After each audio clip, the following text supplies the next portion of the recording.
VIP voice இன் police. இது police பொதுமக்கள் நல்லுறவுக்கான குரல். அனைவருக்கும் வாய்ஸ் இன் போலீஸ் உங்கள் விஐபின்னு வணக்கங்கள்.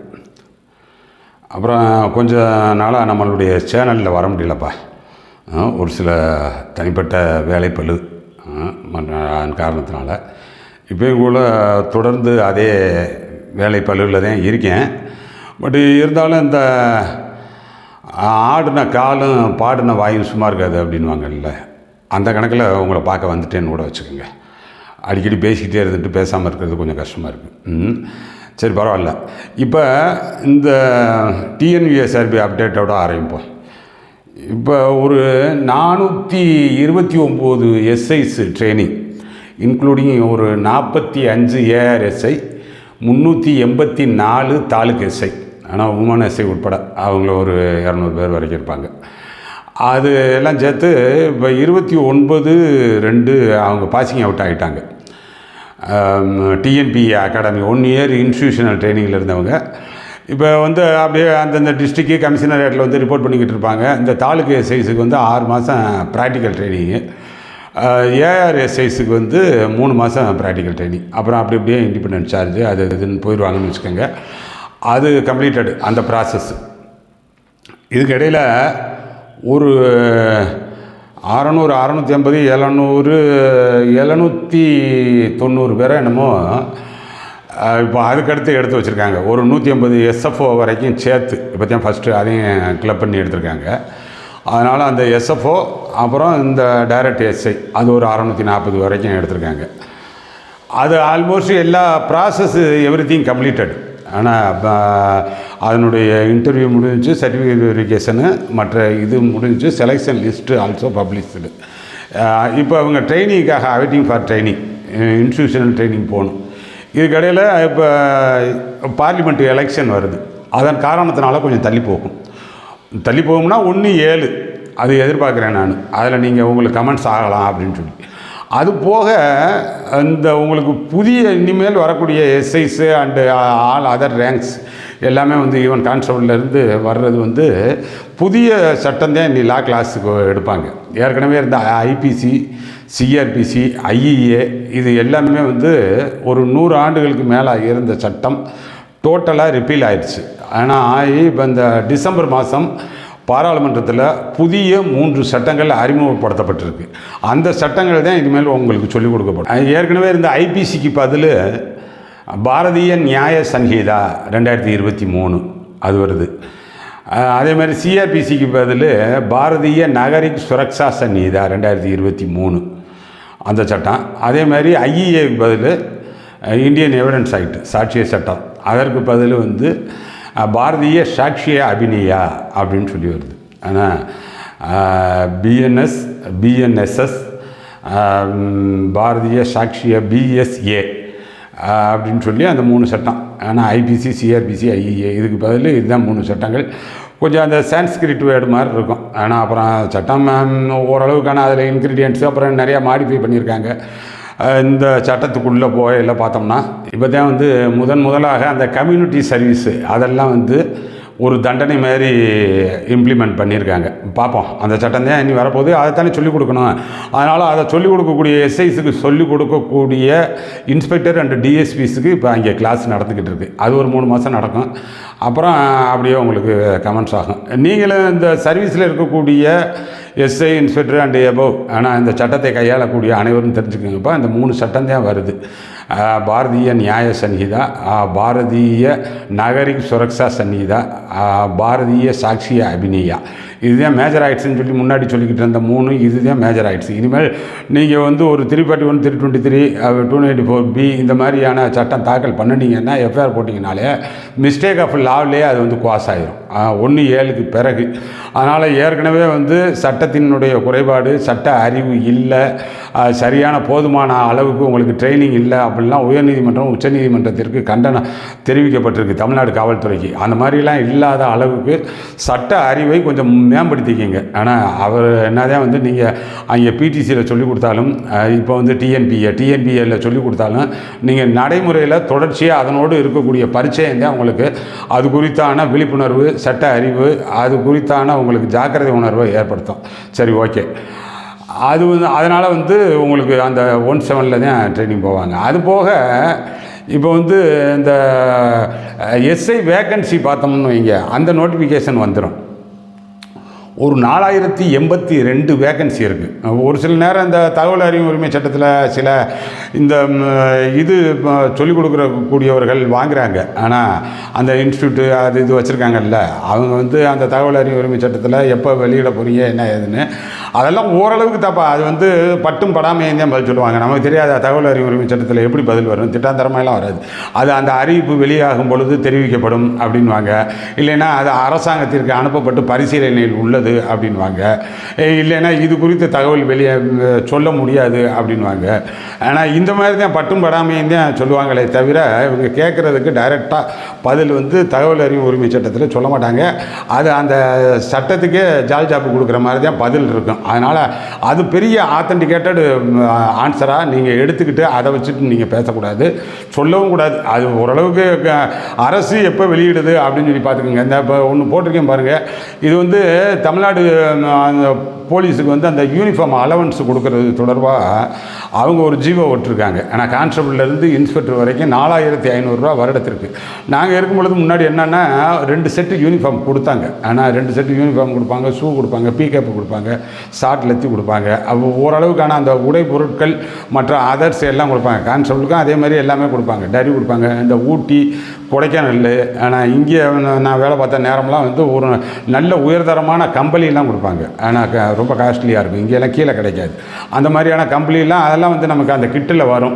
இப்போ அதுக்கு பதில் என்ன பண்ணிட்டாங்க, அதில் என்ன மால் ப்ராக்டிஸ் நடந்ததாக கண்டுபிடிச்சாங்களா தெரியலை. ஆனால் அதில் என்ன பண்ணிட்டாங்கன்னா கான்ஸ்டபிள்லேருந்து அப் டு இன்ஸ்பெக்டர் வரைக்கும் 4500 வருடத்திற்கான யூனிஃபார்ம் அலவன்ஸாக கொடுத்துட்றது அப்படின்னு முடிவு பண்ணிட்டாங்க. வரவேற்கத்தக்கது தான். ஆனால் இந்த அரசாங்கம் அறிவிக்கக்கூடிய ஒரு சில சலுகைகள், நலத்திட்டங்கள், ஆனால் சப்சிடி இதெல்லாம் வந்து அந்த பயனாளர்களுடைய வங்கி கணக்குக்கே வரவு வைக்கப்படும் அப்படின்றாங்கல்ல. அந்த இடைத்தரகர்களுடைய தலையீடு தவிர்ப்பதற்கு அது மாதிரி எடுத்துக்கிடுவான். அங்கே இருக்கக்கூடிய அந்த மேல்மட்டத்தில் இருக்கக்கூடியவங்க இதில் எதுவும் விளையாண்டாங்களா என்னன்னு சொல்லி தெரியலை. ஆனால் ஏன்னா இதை வாங்குறதுக்குன்னு சொல்லி அந்த அட்மின் ஐஜி, ஆனால் இல்லைன்னா வந்து வெல்ஃபேர் ஐஜி இந்த மாதிரி ரேங்கில் இருக்கலாம்.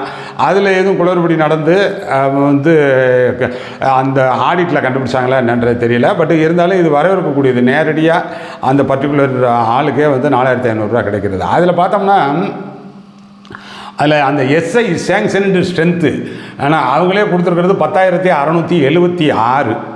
அது சேங்ஷன்டு ஸ்ட்ரென்த்து. இப்போ இருக்கக்கூடிய ஆக்சுவல் ஸ்ட்ரென்த்து பார்த்தோம்னா 6,594. அதன்படி அவர்கள் சொல்கிறதன்படியே 4082 எஸ்ஐ வேக்கன்சி இருக்குது. 4082மே டைரக்ட் எஸ்ஐ அப்படின்றதுக்கானதாக எடுத்துக்கக்கூடாது. ஆனால் இதில் வந்து அந்த 60-40 அந்த பெர்சன்டேஜில் ப்ரமோட்டிவ்ஸுன்னு கொஞ்சம் கொடுப்பாங்க.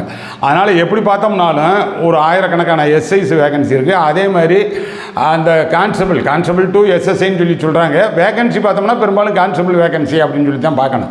Constable great 1, head constable, SSI அது வரைக்கும் வந்து சேங்ஷன் ஸ்ட்ரென்த்து வந்து 1,17,176 அப்படின்னும், அதற்கு இருக்கக்கூடிய ஆக்சுவல் ஸ்ட்ரென்த்து வந்து 1,06,643 அப்படின்னும், அதில் இருக்கக்கூடிய வேகன்சி 10,533 அப்படின்னு சொல்லி கொடுத்துருக்காங்க. 10,533னா என் பார்வைக்கு ஆல்மோஸ்ட் அது வந்து செகண்ட் கிரேடு கான்ஸ்டபிள் தான். அப்போ அவ்வளோ வேகன்சி இருக்குது.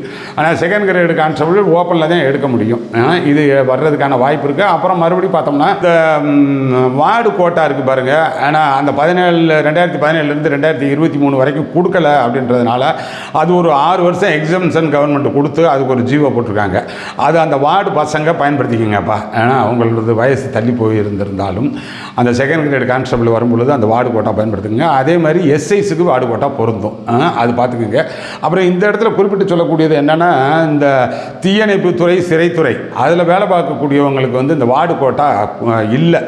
அதுவும் வந்து நீங்களும் கொஞ்சம் கேளுங்க. அந்த சிறைத்துறை, தீயணைப்புத்துறையில் வேலை பார்க்கக்கூடிய அந்த உங்களது அலுவலர்கள், நீங்கள் பார்க்கக்கூடியவர்கள், உங்களது உயர் அதிகாரிகளுக்கு முதல்ல மனு அனுப்புங்க. அது என்ன சொல்கிறாங்கன்றதை பாருங்கள். ஏன்னா யூனிஃபார்ம் சர்வீஸ் இப்போ யூஎஸ்ஆர்பியை டைரெக்டாக உங்களையும் சேர்த்து எடுக்க ஆரம்பிச்சிருச்சு. ஆனால் அதனால் வந்து அந்த டிஎன்பிஎஸ்சி எடுத்துக்கிட்டு இருந்ததை கூட இப்போ இங்கே எஸ்எஃப்ஓலாம் இப்போ இங்கே கொடுக்க ஆரம்பிச்சிட்டாங்கல்ல. அதனால் வந்து நாங்களும் அதே ரேங்கில் தான் இருக்கோம். அதே கஷ்டங்களுக்கு எந்த ரிஸ்க்குக்கு எந்த வகையிலையும் குறைவில்லாத அளவுக்கு இருக்கோம். எங்களது வாட்ஸுக்கும் கொடுக்கணும் அப்படின்னு சொல்லி கேளுங்க. உங்களுக்கு இது வரைக்கும் இல்லை, அதனால் கேளுங்க. கேட்டால் தான் கிடைக்கும். அழுத பிள்ளை தான் பால் குடிக்கும் அப்படின்னுவோம்ல. அழுகலைன்னா சரி, மாற்றாந்தாய் மனப்பான்மையோடு தான் நடந்துக்கணும். அரசாங்கம் வந்து எல்லாரையும் ஒரு தாய் பிள்ளையா அப்படின்லாம் பார்க்காது. யார் கேட்குறான்னா கேட்குறேன் வாயை அடைக்கிறதுக்கு ஏதோ ஒரு சலுகை கொடுத்தோம்னா அப்படின்ற மாதிரி தான் பார்க்கணும். அதனால் அதை கேட்குறதுக்கு உங்களுக்கு யூனியன் அது இதெல்லாம் கிடையாது. பட் இருந்தாலும் முறையாக கேட்குறதுக்கான வழிவகைகள் இருக்குது, அதன்படி கேளுங்க. அதே மாதிரி உங்களுக்கு இல்லாத இன்னொரு குறைபாடு என்னன்றதை தெரிஞ்சுக்கோங்க. இப்போ இந்த ஸ்போர்ட்ஸ் கோட்டா இருக்குது பார்த்தீங்களா, அது வந்து சிறைத்துறை தீயணைப்பு துறைக்கு கிடையாது. ஸ்போர்ட்ஸ் கோட்டா வந்து அட்மிட் பண்ண மாட்டாங்க. அதையும் கேளுங்க. ஸ்போர்ட்ஸ் கோட்டா ஏன் எங்களுக்கு கொடுக்க மாட்டேங்க? இன்னும் சொல்ல போனால் வந்து தீயணைப்பு துறையில் அந்த ரோப் கிளைம்பிங்னு சொல்லி ஒரு ஈவெண்ட் வச்சுருக்காங்கல்ல, இதில் வந்து போலீஸுக்கு அந்த ஈவெண்ட்டு உண்மையான பயன்பாடு தீயணைப்பு துறைக்கு தான் பயன்படும். ஆனால் அதில் இருக்கக்கூடியவர்கள் தான் அதனுடைய பயன்பாட்டுக்கு உரியவர்கள். இன்னும் சொல்லப்போனால் ரோப் கிளைம்பிங் இதில் எஸ்ஐ செலெக்ஷன் ஆகிறதுக்கு என்ன பயன்படும். அப்போ பணி நிமித்தமும் இவர்கள் அவ்வளவு பயன்படுத்தக்கூடிய அளவுக்கு எனக்கு தெரிஞ்சு இல்லை. ஆனால் ஒரு தீயணைப்பு துறையிலேயே சிறைத்துறையிலேயே அது தேவைப்படும். ஆனால் முக்கியமாக தீயணைப்பு துறையில் தேவைப்படும். உயரமான கட்டிடங்கள் ஏறுவதாக இருந்தாலும் சரி, ஏதேனும் வந்து ரெஸ்கியூக்காக நீங்கள் ஏறுறதா இருந்தாலும் சரி. இப்போ தான் வந்து மனித உயிர் மட்டுமல்ல, ஏன்னா எருவ மாடு கிணத்துக்குள்ளே விழுந்தால் கூட உங்களை தானே கூப்பிட்றாப்புல இருக்குது. அதனால் அந்த வகையிலையும் ஒரு 200 அடி பள்ளத்துக்குள்ளே இறங்குறதாக இருந்தாலும் உங்களுக்கு தான் அதனுடைய உடல் வலிமை அதிகப்படியாக வச்சுருக்கக்கூடிய அளவுக்கு தேவைப்படும். அப்படின்னும் பொழுது அந்த ஸ்போர்ட்ஸுக்கான உண்மையான தேவை இந்த காவல்துறைக்கு எப்படி இருக்கோ அதே மாதிரி சிறைத்துறைக்கும் தீயணைப்பு துறைக்கும் இருக்குது. அதை சொல்லி அதுவும் ஏன் எங்களுக்கு வந்து அந்த ஸ்போர்ட்ஸ் கோட்டா மறுக்கப்படுது அப்படின்றதும் உங்களது நியாயமான கேள்வியாக இருக்கணும். அப்போ எங்கே அந்த கேள்விகள் கேட்கப்படணுமோ அவர்களுடைய காதுகளுக்கு தட்டுங்கள் திறக்கப்படும் மாதிரி நீங்கள் தட்டணும். அதை பார்த்துக்குங்க. அப்புறம் இந்த எடுத்து வச்சுருக்கிறவங்க நீங்கள் இந்த 17க்கு பிறகு தான் போவீங்க. இந்த இது சொல்கிறேன்ல எஸ்ஐஸ் 4082 வரைக்கும் இருக்குன்னு சொல்லி அதுக்கு தயாராகக்கூடிய அளவுக்கு பாருங்கள். ஆனால் அது பார்த்திங்கன்னா 17க்கு பிறகு தான் அறிவிப்பு வரும். ஆனால் அறிவிப்பு வந்துச்சுன்னா 7, 8 ஆகஸ்ட் மாதம் அதற்கான எழுத்து தேர்வு நடக்கிறதா இருக்கலாம். அதனால் அதை பயன்படுத்திக்கிங்க. அந்த கோச்சிங் சென்டருக்கு போகிறவங்க அது இதுன்னு சொல்லி அது எப்படி படிப்பீங்களே பார்த்துக்கோங்க. கோச்சிங் சென்டர் உங்களுக்கு யூஸ்ஃபுல்லாக இருந்துச்சுன்னா அதுக்கு போங்க. இல்லை நீங்கள் தனிப்பட்ட முறையிலையும் அந்த சிலபஸ் படிக்கலாம் அப்படின்னா கவரேஜ் ஆகிடுச்சுன்னா படிங்க. அப்புறம் ஏற்கனவே வந்து இந்த எடுத்து ஆனால் இந்த தயாராக இருந்து எல்லாமே முடிச்சு வச்சுருக்கீங்கல்ல, ஒரு 600 எஸ்ஐ 150 இவங்க எஸ்எஃப்ஓ அவங்க வந்து அந்த ட்ரைனிங் வர்றதுக்கு அழைப்பு வருவதற்கான இடைப்பட்ட காலத்தில் வந்து ரொம்ப கவனமாக இருங்க. ஆனால் நம்ம ஏற்கனவே பல பதிவுகளில் சொன்ன அதே பழைய உதாரணமாக இருந்தாலும் அதே தான் திரும்பவும் சொல்கிறேன். கல்யாணத்துக்கு நாள் குறித்து வச்சுருக்கக்கூடிய புது மாப்பிள்ளை மாதிரி ரொம்ப ரொம்ப கவனமாக இருக்கணும்.